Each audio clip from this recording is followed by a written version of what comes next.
We are red across the board. Right now, there are your losses. Dow's down about 0.5%. NASDAQ was in the green, not so much anymore. Joe, I feel like this is Waller giveth, Waller taketh away. Remember what he did to initiate the rally at the end of October? Maybe he's pouring a little bit of cold water on the idea of all these cuts coming. He said a little bit ago, yeah, we can cut this year. No reason to move as quickly or cut as rapidly as in the past. The timing and number of cuts will be driven by incoming data. Yields went up a little bit, and they're, I don't know, 404. There you go, 10-year. I just wish we weren't in this place because there's been so much fundamental improvement from the fourth quarter in 2023 to where we are now. There should be more excitement. There should be more of a risk-on mentality. But we're in this place where we're debating whether or not we are going to have a March rate cut. And I think that's going to hang over the market in a way, in a mannerism that it's going to be very choppy price action. And I think that's been evident over the last week. Unfortunately, we've got to kind of get past that with some really, really strong earnings. And I don't know if you're going to get the really, really strong earnings until you hear from technology and mega caps. Because certainly last week, while there was some good earnings, okay, to get excited about as it related to the banks, there wasn't enough there where we could say, okay, we're finally getting that broadening out, that dispersion trade that we got the glimpse of, we were tempted by in the fourth quarter. Problem is, Steph, we pulled a lot forward, didn't we? We rallied so hard, so fast that, okay, we've been taking this pause. We've been chopping around, trying to figure out, where we are. Adam Parker, for example, makes the case, look, I'm still bullish. The bull story is intact. Doesn't matter how many times the Fed cuts or exactly when they start. The fact of the matter is they're going to be cutting, and that's bullish. And margins are going to hold up for a lot of companies, and that's bullish. So there's no reason not to be bullish. Right. And maybe we just pause until we get more of earnings. We've had less than 10% of the S&P 500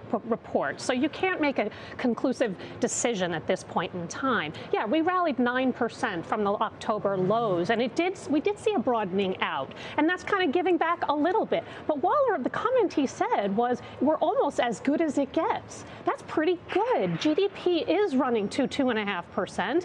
The consumer is hanging in there for now. I mean, I just go back to that Costco number and American Express today announcing U.S. loan growth of 16%. The consumer's hanging in. That's a big piece of the economy. I think their savings rate of up 4.1% and money markets at $6 trillion. There is potential for money to come back as we gain that confidence about what the Fed is going to do. I do not think the Fed is going in March. No way. They don't need to. And I think that you're probably going to see 3% second half of the year. But I still think the market can grind higher because of what I just said about all that money on the sideline. Well, we got to see what the other inflation reports are before now and then. The whole idea, good. Yeah, the base case anyway of the bulls at this point is that they're going to cut because they can, not because they have to. You said, I don't think they have to. Well, maybe they don't have to, but they can because, inflation cooperates. So, Jimmy, UBS, they bumped their price target on the S&P to 5150. You're at 5100, okay? The line in their note that I like the best is where they say the upside case becomes the base case. Upside becomes the base case. So they raise their target from 4850 to 5150. They take their earnings EPS up to 235 from 225. Do you agree with that comment? Upside case becomes the base case? Maybe not as strongly as that. Let me just back off just a scooch from that, because here's what I would say. I wake up this morning, I acknowledge the market's heavy, and it's not just, all right, the S&P 500 is kind of flat on the year, but the more risk-oriented sectors of the market are down, right? Small caps are down, whatever they're down, 3% year to date. So this is a heavy market, and I think about what's going to snap it out. I see more positives than negatives, but the negatives, we got to acknowledge them. Geopolitics are a mess. I mean, we've got military conflicts all over the place with the potential for more. So that's not something to be trivialized. On the other hand, economic strength here in the U.S. is large in a condition where the Fed is going to ease. I don't know when. I don't know if it's March, Steph. I don't know. But they are easing. And in this regard, I'm with Adam Parker on this, that the tone has changed. This is going to be a year that is not about the Fed the way the last 2 years were, because we're talking about rate cuts. We're no longer talking about rate hikes. We're even talking about tapering quantitative tightening as the reserve repo market balance comes down. So that's a tone change. And in that tone change, in order to get a rally, good news has to come. Good news will be good news, which means, Joe, to your point, earnings have to come through. For me, that's the thing I'm looking at. I'm not questioning the strength in the economy. It's there. I'm not questioning the Fed's going to cut rates. They're going to. But the question hangs. You hope.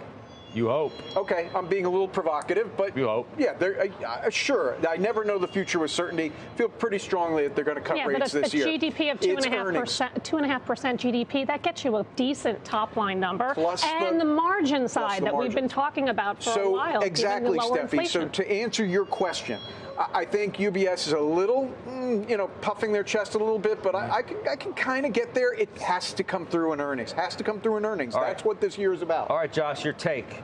Your take is we eked out a gain last week. So we've been up 10 of the last 11, which is remarkable in and of itself. But now what? Look, at an index level today, you can clearly see that while you've got some profit taking in some places, there are still plenty of stocks that are higher. But again, at the index level, it's just not necessarily being represented that way. I think people just have to get used to that. You can't expect every single day when you wake up for Microsoft and Apple to be racing to $4 trillion in market cap and pulling the rest of the market along with you. So you've got individual stories that just look incredible right now. NVIDIA and AMD stand out. These stocks just refuse to back off or give up any of their gains. NVIDIA now 563, AMD 158. That's its own world. That's its own story. And those stocks are not necessarily dependent on the Microsoft Apple index horse race. I find that to be really interesting. Another really interesting area to look at right now is healthcare. It's probably the most fascinating contrarian play for 2024. It's somewhat defensive, but then there's a lot of growth. The biotech names in the last couple of weeks have gone vertical. These stocks have sat out the rally for a long time.